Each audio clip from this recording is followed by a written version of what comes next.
একদিন তো মরা লাগবেই শেষ পর্যন্ত, নাকি? তো মালাকুল মউত যখন মুসার কাছে আসলেন, তো মালাকুল মউত বলছেন আপনার মরণের জন্য এসেছি। তো মুসা আলাইহিস সালাম এক থাপ্পড় দিয়েছেন, মালাকুল মউতের চোখ কানা হয়ে গেছে। হাদিস কিন্তু বুখারী মুসলিম। এইবার মালাকুল মউত আল্লাহর কাছে অভিযোগ করলেন, ঘটনা হলো এই। তা আল্লাহ বললেন, ঠিক আছে মালাকুল মউত, তুমি মুসাকে গিয়ে বলো যে আপনি একটা গাভীর গায়ে হাত রাখেন, আপনার হাতের নিচে যত লোম পড়বে এত বছর আপনার বয়স বাড়িয়ে দেওয়া হলো। তো মুসা আলাইহিস সালাম বললেন, তারপর কি হবে? বলে তারপর মরণ হবে। ও, তারপর যদি মরণ হয় তাহলে এখনই হোক। শিরক করে মাস্ক দিয়ে দুদিন বাঁচতে রাজি নই। আল্লাহর নবী বলছেন, দুইটা কাজ দিয়ে ভাগ্য যেটা লিখা আছে সেটা কেটে নতুনভাবে লিখে দেওয়া যায়, লিখে দেয় আল্লাহ দুইটা কাজে। এক হলো ভালো আচরণ, আর এক হলো দুয়া।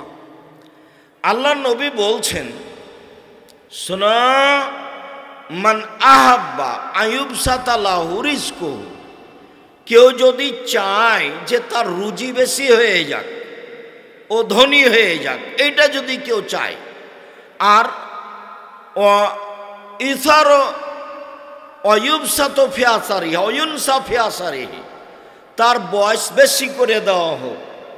কেউ যদি টাকা পয়সা বেশি চায়, কেউ যদি বয়স বেশি চায়, ফালেসেল রাহেমাহু, সে যেন সদাচারণ করে।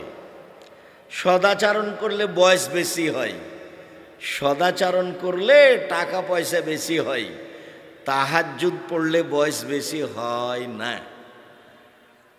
হজ করলে বয়স বেশি হয় না। ভালো আচরণ, ভালো আচরণ কি জিনিস? এ কি কোনো খাওয়ার জিনিস? মহিলা মানুষ ভালোকে যায় যায় ঝগড়া করে না, যে মহিলা মানুষ ভালোকে ওর সিম গাছ, সিম ধরে ধরে এমন গাছ পাশের ছাগলে, পাশের বাড়ির ছাগলে খেয়ে নিয়েছে, তবুও ধৈর্য ধারণ করে বলছে চাঁপাইনবাবগঞ্জের ভাষায়, যাক বুবু, খেয়েছে খেয়েছে খেয়েছে খেয়েছে, যা হয়েছে হয়ে গেছে। গালিও দেয় না, ঝগড়াও করে না। এই হলো ভালো আচরণের মহিলা। মহিলা মানুষ ভালো আচরণের কে? আব্দুর রাজ্জাক সাহেব হঠাৎ করে মহিলাদের কথা বলতে লাগলেন ভালো আচরণে, মানে জি, এই জন্য যে আল্লাহর নবী বলছেন, সবচেয়ে ভালো মানুষ ওই, সবচেয়ে দামি সম্পদ সেই, সবচেয়ে ভালো মানুষ সেই, সবচেয়ে দামি সম্পদ সেই কে? ভালো মহিলা, আলমারাতু সলেহা, ভালো স্ত্রী। আর দুনিয়া কুল্লুহা মাতা, সারা পৃথিবী সম্পদ। খায়রু মাতাই দুনিয়া আলমারাতু সলেহা, সবচেয়ে দামি সম্পদ ভালো নারী। ভালো নারী কে? আল্লাহ নবী বলছেন, চারটে জিনিস আছে যার, সব কিছু আছে তার। চারটে জিনিস নেই যার, কোনো কিছু নেই তার। চারটে জিনিস আছে যার, সব কিছু আছে তার। এক, আলমারাতু সলেহা, ভালো নারী, ভালো স্ত্রী। ভালো স্ত্রী কি জিনিস? সবচেয়ে দামি সম্পদ ভালো স্ত্রী, সবচেয়ে সুখের জীবনের জিনিস ভালো স্ত্রী। ভালো স্ত্রীকে এটা কি দিয়ে বোঝা যাবে? আল্লাহর নবী বললেন যে খায়রুন নিসায়ে, মহিলাদের মধ্যে সবচেয়ে ভালো মহিলা সেই, এই যে আমার আহাত, স্বামী আদেশ করলে পালন করে। ওয়াইদা নাজারা ইলাইহা সাররাথু, স্বামীর সাথে কথা বললে হাসি মুখে বলে। ওই যা গাবান হা হাফেজাত, স্বামী বাড়িতে না থাকলে নিজেকে হেফাজতে রাখে, মোবাইলে কারো সাথে গল্প করে না, দেবর ভাসুরের সাথে অপ্রয়োজনীয় কথায় জড়িয়ে পড়ে না। তিনটে গুণ আছে যার, সেই হলো ভালো নারী। তিনটে গুণ আছে যার, সেই হলো ভালো নারী। এক, স্বামীর সাথে কথা বললে হাসি মুখে বলে। দুই, স্বামী আদেশ করলে পালন করে, তিতে লাগলেও মিঠা লাগলেও। তিন, স্বামী যখন বাড়িতে থাকে না তখন নিজেকে হেফাজতে রাখে, কন্ট্রোলে রাখে, কারো সাথে মোবাইলে প্রেমের গল্প করে না, এখানে সেখানে যায় না। এই তিনটে গুণ আছে যার, সেই হলো সারা পৃথিবীতে সবচেয়ে ভালো নারী। আল্লাহর নবী বললেন, শোনো পৃথিবীর মানুষ, আর নবীও ফিল জান্নাত, নবীগণ জান্নাতে যাবেন, আর শহীদও ফিল জান্নাত, শহীদেরা জান্নাতে যাবে, আর সিদ্দিকও ফিল জান্নাত, সত্যবাদীরা জান্নাতে যাবে, ও নিসাও আহলিল জান্নাত, মহিলারাও জান্নাতে যাবে। সিরিয়ালে তারা খুব দামি। কোন মহিলা? স্বামী যদি কোনো সময় রাগ করে তো হাতখান ধরে বলে, যতক্ষণ পর্যন্ত আপনি খুশি না হবেন ততক্ষণ পর্যন্ত আমি কোনো কিছু খাবো না। এই নারী জান্নাতি নারী। আবার বলি, বেখেয়াল থাকলে ধরতে পারবেন না। এই ছেলে, কারো গায়ে হাত দিয়ে বসবে না, একবারে রেডি প্রস্তুত থাকো। পাখি যেন মনে করে তুমি পাথর। তুমি আব্দুল্লাহর জন্য ব্যস্ত, আমিও ব্যস্ত, আমিও আব্দুল্লাহর বক্তব্য শুনি, আব্দুল্লাহর পরিকল্পনা নিয়ে আমিও দোয়া করি। তার মনে একটা স্বাদ, দেশ জুড়ে সে মক্তব চালু করবে ইনশাআল্লাহ, যেখানে শিক্ষা কার্যক্রম এবং দাওয়াতি কার্যক্রম থাকবে। কেন এ পদক্ষেপ নিল? দেশ দুনিয়া ঘুরে এসে বুঝলো ইহুদি খ্রিস্টান বুদ্ধি বিক্রি করে খায় আর বিদ্যা বিক্রি করে খায়। তাই পদ্মা সেতুতে ওরা হলো ইঞ্জিনিয়ার আর আমরা হলাম কামলা, কিষান। তো এই দুঃখ কোথায় রাখি? দেশ ঘুরে বুঝলাম যে বিদ্যা বুদ্ধি বিক্রি করেই খায়। চলেন সূচনায় বিদ্যায় যাই, এমন বিদ্যা সূচনায় রাখি যাতে করে ছেলেটা ভাবে যে ইহকালে পরকালে মানুষের মতো মানুষ হতে চাই। শুধু দুনিয়াতে যদি মানুষের মতো মানুষ হই তাহলে ধোঁকাবাজ প্রতারকও হতে পারে। কিভাবে? ওই যে নীলফামারী ডিমলা থানার সতেজ ব্রেনের ছেলেটা, দেখতে খুব সুন্দর, মেধা খুব ভালো, বাইরে থেকে পড়ে এসেছে, বড় ডাক্তার, সে এখন পিজে হাসপাতালের ডাক্তার, 3 লক্ষ টাকা বেতন, গ্রামে আসে একদিন, তবুও 4টা-5টা করে পরীক্ষা দিয়ে দেয়, টাকা ইনকামের প্রয়োজন। প্রেসক্রিপশনে 1000-1500 টাকা লাগে, আর ঔষধ ওই কোম্পানির লিখে যেই কোম্পানি তাকে টাকা দিয়েছে। ও জানে যে এর চেয়ে ভালো কোম্পানি আছে, তারপরেও ও ওই টাকার আশায় এই কোম্পানির ওষুধ লিখে। আর সহযোগী যত আছে সবাই মেয়ে মানুষ, বেটি ছেলে। নীলফামারী জলঢাকায় ডিমলাতে নাকি কোনো পুরুষ মানুষ নেই, তো সেই কারণে তিনি এমন করছেন। তো মেধাবী ছেলে, দেখতেও সুন্দর, বাহির থেকে পড়ে এসেছে, 3 লক্ষ টাকা বেতন, সেই যদি এইভাবে প্রেসক্রিপশন লিখে তাহলে তা আস্ত কষাই, একটা প্রতারক, ধোঁকাবাজ। আপনার টাকাটি লস, আপনি একে পড়িয়েছেন কেন? প্রতারণামূলক পড়তে রাজি নয়। শোনো, ওই ছেলেটা ভদ্র, সেই দিন ডিমলেতে এসে গাড়ি থেকে নামলো, দেখলাম গলায় টাই আছে, পরনে প্যান্ট আছে, টাকনুর নিচে আছে, দাড়ি চাঁচা আছে, হাতে সিগারেট আছে, এ অবস্থায় গাড়ি থেকে নামলো। একটু পরে বৌমা গাড়ি থেকে নামলো, হালকা হালকা কাপড় আছে। একটু পরে নাতনি গাড়ি থেকে নামলো, তেমন গায়ে কাপড় নেই। দেখলাম গাড়ির পিছন দিকে কুকুর আছে। কুকুর প্রিয় মানুষ হলো ইহুদি খ্রিস্টান। তো গাড়ির পিছনে কুকুরের মূর্তি আছে, না হয় কুকুর আছে, তো আপনার টাকাটি তো লস।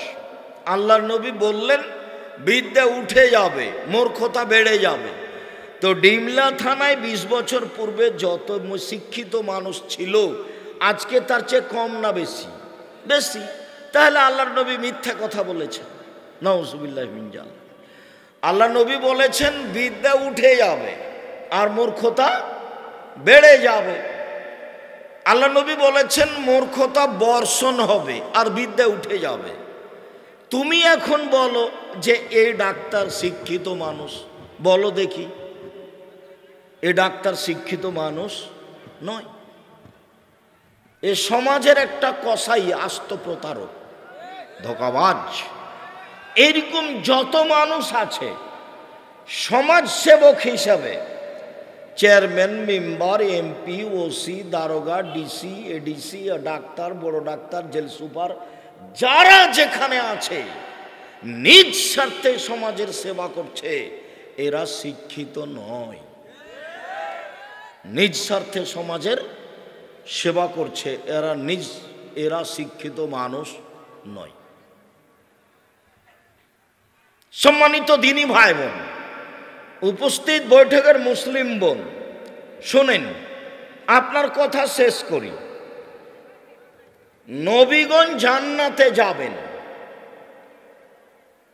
শহীদেরা জান্নাতে যাবে, সিদ্দিক সত্যবাদীরা জান্নাতে যাবে, মহিলারা জান্নাতে যাবে।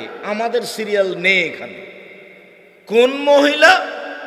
স্বামী যদি রাগ করে হাতটা ধরে বলে যতক্ষণ পর্যন্ত আপনি খুশি না হবেন ততক্ষণ পর্যন্ত আমি কোনো কিছু খাবো না, এই নারী হলো জান্নাতি নারী। আল্লাহর নবী বললেন, শোনো, মহিলারা যদি 4টা কাজ করতে পারে জান্নাতের সব দরজা খোলা। মহিলারা যদি 4টা কাজ করতে পারে জান্নাতের সব দরজা খোলা। 4টা কাজ দিয়ে কোনো পুরুষ মানুষ জান্নাত পাবে না।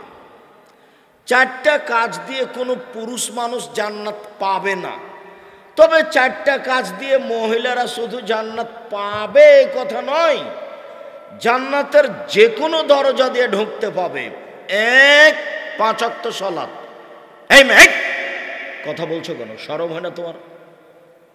আমি কথা বলছি আর তুমি আর একজনের সাথে কথা বলছো কেন? উপস্থিত বৈঠকের মুসলিম বোন, চুপ থাকেন। আপনার গায়ের উপর দিয়ে আর একজন চলে গেলে মুখ খুলবেন না, মুখখানে একবার বন্ধ রাখবেন। আমি আপনার জন্য এসেছি শুধু রাজশাহী থেকে, আবার প্রোগ্রাম শেষে ঢাকা যাব ইনশাআল্লাহ। আর আপনিও কষ্ট করে এখানে এসেছেন। যারা ঢং করে বেশরমা হয়ে এসেছে, চলে গেছে, তারা তো গেছেই। তা আপনি বসে আছেন, গল্প করছেন কেন? আপনার একটু শরম হয় না কেন? আপনার একটু হায়া লজ্জা হয় না কেন? আপনি মহিলা মানুষ, একবার মুখখান বন্ধ করে বসে থাকেন, চুপচাপ বসে থাকেন। আর একজন গায়ের উপরে চড়ে চলে গেলে মুখ খুলবেন না। এই মেয়ে, চিল্লাচ্ছ কেন? তোমার স্বামী নেই, তোমার বাপ নেই, তোমাকে সতর্ক করে না, তোমার মা নেই, কেন তুমি চিল্লাচ্ছ? মহিলাদের জান্নাত সব খোলা। 1, 5 ওয়াক্ত সালাত, 2, রমজান মাসে রোজা, 3, স্বামীকে মেনে চলা, 4, জেনায় লিপ্ত না হওয়া। বাস 4টে জিনিস করলে জান্নাতের সব দরজা খোলা। 1, 5 ওয়াক্ত নামাজ, 2, রমজান মাসের রোজা, 3, স্বামীকে মেনে চলা, তিতা লাগলেও মিঠা লাগলেও। মাস মাস স্বামীর সাথে কথা বলেন না, সপ্তাহ সপ্তাহ স্বামীর সাথে কথা বলেন না, খাওয়ার টাইম হলে মেয়েকে বলেন এই তোর বাপকে খাওয়ার দিয়ে, খাওয়ার টাইম হলে বৌমাকে বলেন তোমার শ্বশুরকে খাওয়ার দিয়েস, আর আপনি কোনো সময় সামনে গেলে ঠ্যাক্কস করে গিলাসটা রেখে এদিকে চলে যান। এইটা কেন? আপনার ভালো না লাগলে সংসার ত্যাগ করেন, খোলা তালাক নিয়ে সংসার ত্যাগ করতে পারেন, কোনো সমস্যা নেই। এইভাবে ঝুলন্ত থাকেন কেন? তাকে মেনেই চলতে হবে, তিতা লাগলেও মিঠা লাগলেও। আব্দুর রাজ্জাক সাহেব থামেন থামেন থামেন, আমাদের পক্ষে একটু কথা বলছেন না কেন? ওর মুখ খারাপ, সেই জন্য আমি তাকে মেনে নিতে পারি না। মুখ খারাপ যার, তার ভালো আচরণ নেই। আমি বহুবার বলেছি স্ত্রীকে কটু কথা বলা যাবে না, গালি দেওয়া যাবে না, নিন্দা করা যাবে না। ওই পুরুষ মানুষ ভালো যে স্ত্রীর হক দেয়, যে স্ত্রীর হক দেয় না সে হলো বদ কামিনা মানুষ। স্ত্রীর হক কি? এই ছেলে বসো, ব্যস্ত হয়ে পড়লে তুমি ঢং ঢং করে এত দূরে কিভাবে যাবা? তুমি একটু ধৈর্যের পরিচয় দিতে হবে, কষ্ট হলেও। আমরা লম্বা আলোচনা করব না, এই কথাই ঠিক, আমরা আসতে অনেক দেরি করেছি।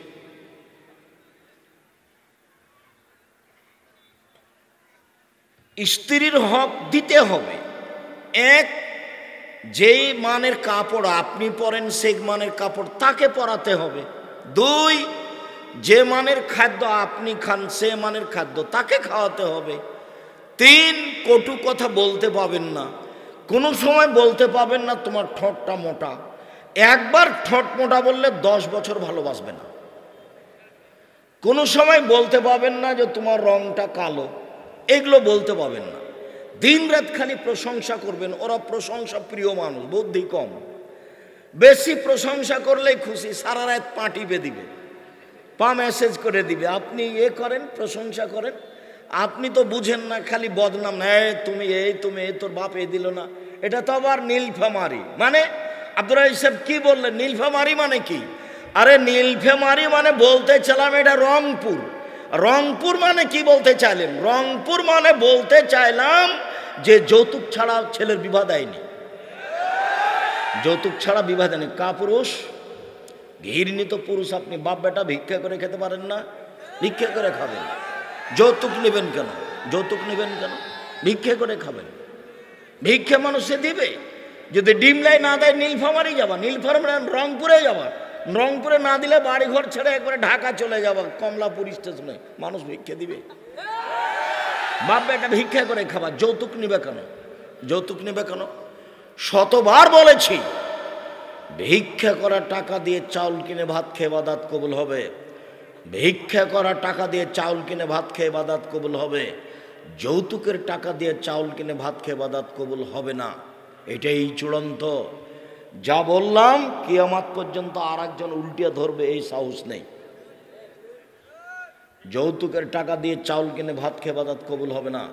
24 ঘন্টার মধ্যে কাঠ, ফার্নিচার, মোটরসাইকেল, সাইকেল, টাকা পয়সা সব ফেরত দিতে হবে। সন্ধ্যা হতে হতে ফেরত দিতে হবে। এই ছেলে, তোমার বাপের মুখখানার দিকে দেখো, কালো হয়ে আছে, নিচু হয়ে আছে। তো তোমার বাপকে বলো যে আব্বা ভিক্ষা করে খাবেন। বলো তোমার বাপ পাশে আছে, বলো আব্বা ভিক্ষা করে খাবেন। ভিক্ষা করে খাবে কেন তোমার বাপ? তোমার বাপের জমিদারি আছে, জমি লিজ দিয়ে খাবে। জমি লিজ দেওয়া যায়, লিজ দেওয়া বুঝেন? মানে খাই খালাসি খেয়ে শেষ। বন্দুক নয়, বন্দুক হারাম, কট হারাম। লিজ বুঝেন? লিজ বুঝেন? মানে বছরও শেষ, টাকাও শেষ। হ্যাঁ, এইটা দেন, জমি দেন, কিন্তু বন্দুক রাখা যাবে না। টাকা আবার ফেরত নেবেন, তাহলে জমি ছাড়বেন, এগুলো চলবে না। আব্দুর রাজ্জাক সাহেব কিছু কিছু টাকা ছেড়ে দিয়ে, সবই টাকা ছেড়ে দিয়ে 500 টাকা নেন, তবুও চলবে না।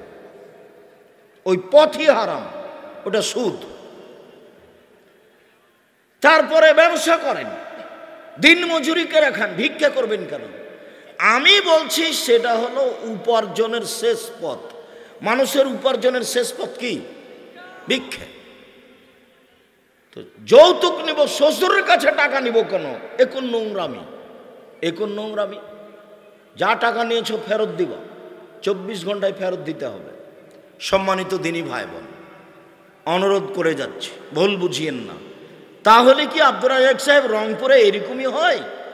আমার তদন্তে সারা বাংলাদেশ জুড়ে যা আমি খোঁজ নিয়েছি, তাতে বৃহত্তর রংপুর যত জেলা, দিনাজপুর যত জেলা, এই দুটা জেলাতে বেশি হয়। রংপুর, লালমনিরহাট, নীলফামারী, কুড়িগ্রাম, পঞ্চগড়, ঠাকুরগাঁ, গাইবান্ধা, এইসবগুলো বেশি আছে। জয়পুরহাট, বগুড়া এবার কমতে থাকবে। গাইবান্ধা, রংপুর, লালমনিরহাট, নীলফামারী এরা বুঝে নিয়েছে যে টাকা দিয়েই, টাকা নিয়েই ছেলের বিবাহ দিতে হয়। এরা কি বুঝে নিয়েছে? টাকা নিয়েই ছেলের বিবাহ দিতে হবে, এটাই বুঝে নিয়েছে। আগে ভিক্ষে নিতে হবে জুলুম করে, তারপরে ছেলের বিবাহ দিবে। টাকা ফেরত দিবেন। কাপুরুষ, টাকা নিয়েছেন কেন? আব্দুর রাজ্জাক সাহেব এত শক্তভাবে বলছেন কেন? আপনাকে শক্তভাবে বলে আপনাকে কথা স্মরণ করাতে চাচ্ছি। এত নোংরা কাজ, 5 ওয়াক্ত নামাজ পড়েন, তাহাজ্জুদ পড়েন, কেন করবেন? এত আপনার হারামখোর সাদ কেন? সম্মানিত দিনী ভাই বোন, বলছিলাম পাপের জগতে সুদের পাপের যে ভাষা উল্লেখ করা হয়েছে, এরকম কোনো ভাষা আর কোনো পাপের জন্য উল্লেখ করা হয়নি। অবাক পাপ পৃথিবীতে, সুদের পাপ। অবাক ভাষা পৃথিবীতে, পাপের নামে অবাক ভাষা। পাপের জগতে সবচেয়ে ভিন্ন ধরনের ভারী অবাক ভাষা ব্যবহার করা হয়েছে সুদের পাপের। 1 মিনিট। রাসূল সাল্লাল্লাহু আলাইহি সাল্লাম বলেন, মায়াকুল দিরহাম রিবাহ ইয়ালাম আসাদ্দু মিন সিত্তাতি ওয়া সালাসিনা জিনিয়া। কেউ যদি জেনে শুনে 1 টাকা সুদ খায়, 36 বার জেনা করে যত পাপ হবে, 1 টাকা সুদ খেলে তার চেয়ে বেশি পাপ হবে। এমন কোনো পাপ নাই যেই পাপকে জেনার সাথে লাগানো আছে। পাপের জগতে সবচেয়ে বড় পাপ শিরক। শিরক করলে জেনার সমান পাপ হয়, এ কথা আল্লাহর নবী বলেন। এই ছেলে, পাপের জগতে দ্বিতীয় মহাপাপ হলো বাপ মায়ের অবাধ্য চলা। বাপ মায়ের অবাধ্য চললে সেই পাপটা জেনার সমান পাপ হলো, এ কথা আল্লাহর নবী বলেননি। পাপের জগতে তৃতীয় মহাপাপ হলো মিথ্যা সাক্ষী দেওয়া। নীলফামারী জেলে বহু মানুষ 10 বছর থেকে জেলে আছে, ও নিজেই জানে না আমি কেন জেলে। জজ জানে না ঘটনা কি, উকিল জানে না ঘটনা কি। মিথ্যাভাবে মামলা দিয়েছে, মিথ্যা সাক্ষী খাড়ো করেছে। সাক্ষী বলছে আমি 2 চোখে তাকে মারতে দেখেছি, জজের সামনে বলছে। অথচ যার ব্যাপারে বলছে সেদিন সে বাড়িতেই ছিল না, সেদিন ছিল চট্টগ্রামে, কিন্তু ওকে দমানোর জন্য 1 নম্বর আসামি করেছে তাকে। এখন সাক্ষী লাগবে, তো সাক্ষীকে বলেছে 50,000 টাকা দিব, তুই সাক্ষী দিবি। হ্যাঁ, কি দিতে হবে বলেন? আমি বলবো সেভাবে। তুই বলবি যে আমি নিজে চোখে দেখেছি মারতে। তো 30 বছর জেল হয়ে গেল। জজ তো দেখলো ঘটনায়, যার জন্য পাপের জগতে তৃতীয় পাপ কোনটা? মিথ্যা সাক্ষী। মিথ্যা সাক্ষী মহাপাপে, কথা ঠিক, কিন্তু পাপকে জেনার সাথে জড়ানো হয়নি। এই চলে, আবার শোনো, 24 ঘন্টার মধ্যে তোমাকে কিস্তি থেকে নাম উঠিয়ে নিতে হবে। আর আপনাকে বলছি, আপনি আর কিস্তিতে যাবেন না। আপনার স্ত্রীকে নিষেধ করে দিবেন, কিস্তিতে উঠাতে যাবে না। আপনার স্ত্রী আপনার কথা না মানলে তাকে তালাক দিতে হবে, এই কথাই ঠিক। আমি বলি না, আদেশ করিনি তালাক দেন, আমি পরামর্শ দিচ্ছি তালাক দেন। এটা আমি পরামর্শ দিচ্ছি। ও হলো হস্তিনী বউ। যে বউ নিজে ঢং ঢং করে যে কিস্তি তুলে, ও হলো হস্তিনী বউ। ওকে রাখা যাবে না, ও ভালো নয়। ও হলো হস্তিনী বউ, ওকে রাখা যাবে না। 24 ঘন্টার মধ্যে কিস্তি বন্ধ করতে হবে। মনে রাখবেন, খুব স্পষ্ট কথা, যারা সুদ খাবে তাদেরকে একদিন ভিক্ষা করতে হবে, করতেই হবে। হয় সে ভিক্ষা করবে, না হয় তার ছেলে ভিক্ষা করবে, না হলে তার নাতি ভিক্ষা করবে। কেন? আল্লাহ বলছেন যে সুদ খেলে টাকা কমে যায়। আল্লাহ তাআলা বলেন, ইয়ামহাকুল্লাহুর রিবা ওয়া ইউরবিস সাদাকাত, সুদ মানুষের টাকাকে কমিয়ে দেয় আর দান মানুষের টাকাকে বেশি করে দেয়। সুদ মানুষের টাকাকে কমিয়ে দেয়, দান মানুষের টাকাকে বেশি করে দেয়। আল্লাহ নবী বলছেন, ইন্না রিবা ওয়া ইন কাসরা ফাইনা আকিবাতুহু ইলা কাল্লিন, সুদ যদিও বাহ্যিকভাবে টাকা বেশি মনে হয়, যদিও সুদের বাহ্যিকভাবে টাকা বেশি মনে হয়, কিন্তু তার শেষ পরিণতি হলে নিঃস্ব। আল্লাহর নবী বলছেন সুদ খেলে মানুষ নিঃস্ব হবে। আল্লাহ বলছেন সুদ খেলে মানুষের টাকা কমে যাবে। আমি কোরআন এবং হাদিসকে সামনে রেখে বললাম সুদ খেলে মানুষ ভিক্ষুক হবে। সব টাকা দেশের দুই একজনের কাছে চলে যাবে, দেশের সব দেশের টাকা দুই একটা দেশে চলে যাবে। দুই একটা দেশ ধনী হয়ে যাবে, বাকিগুলি দেউলিয়া হয়ে যাবে।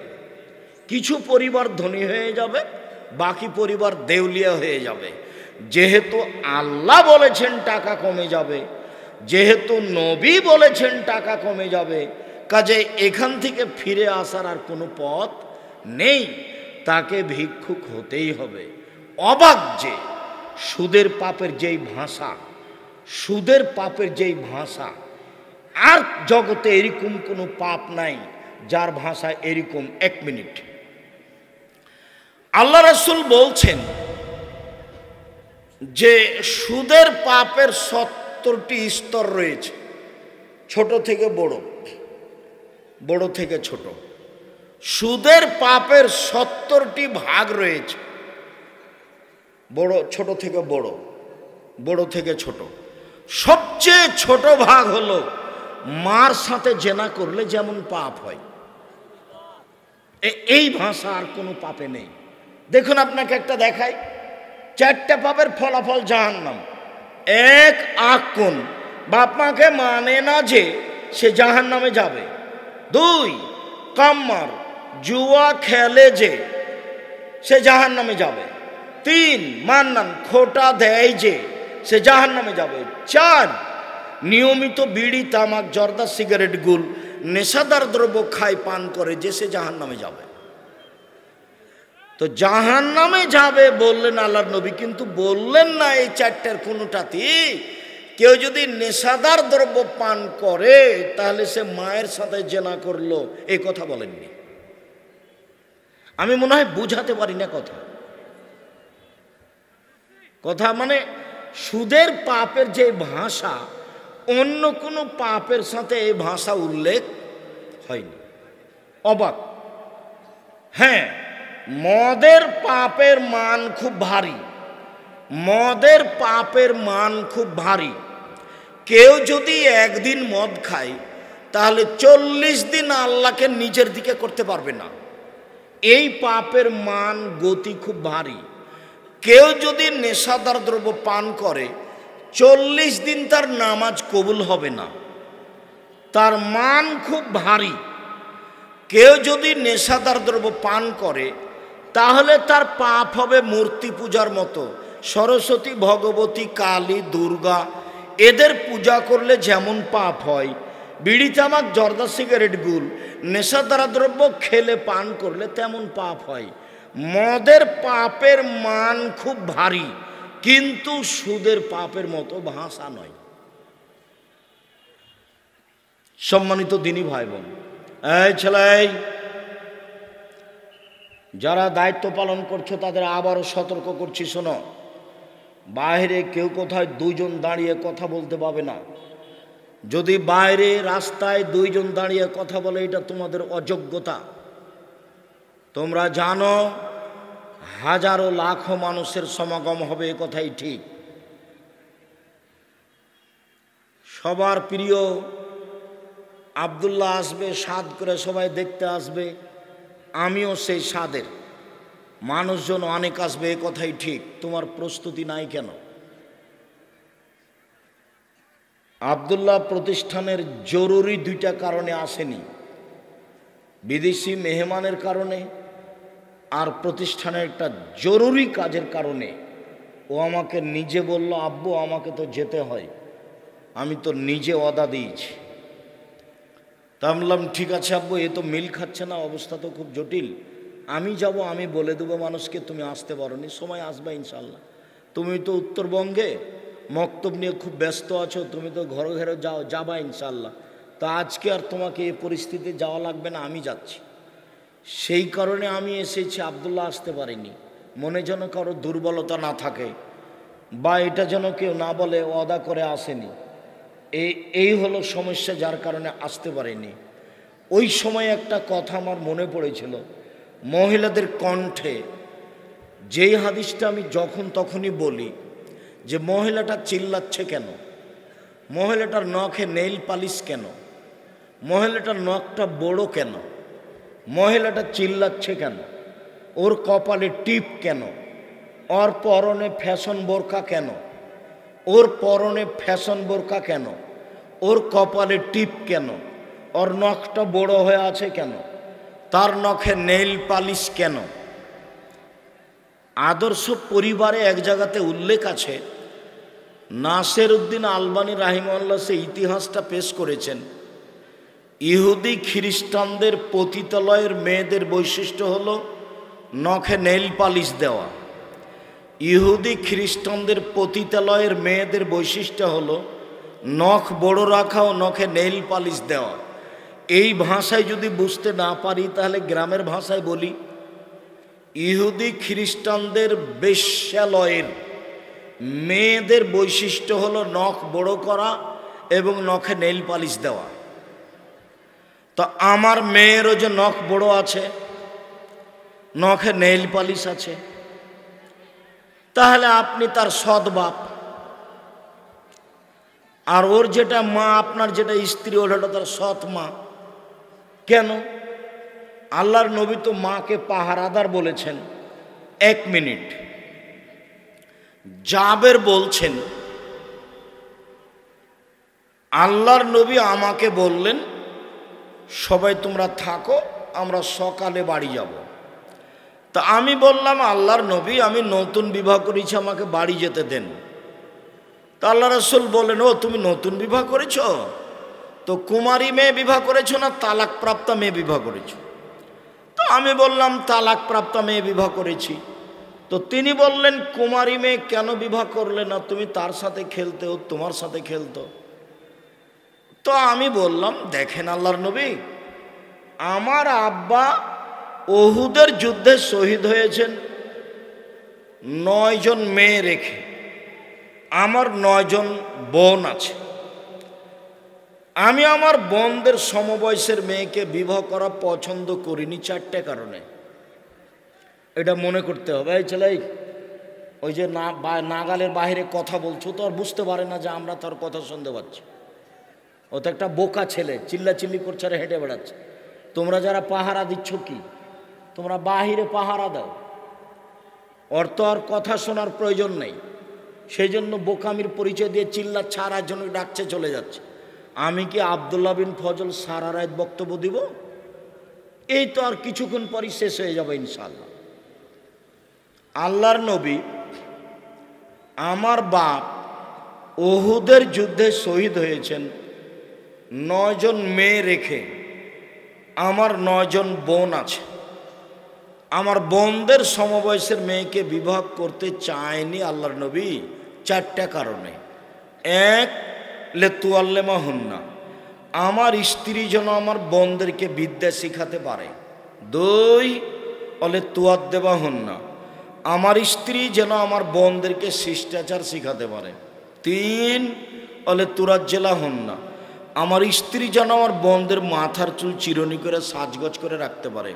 4, অলে তাকুমা আলাইহিন্না, আমার স্ত্রী যেন আমার বোনদেরকে পাহারা দিতে পারে। মা হলো পাহারাদার, মা হলো পাহারাদার।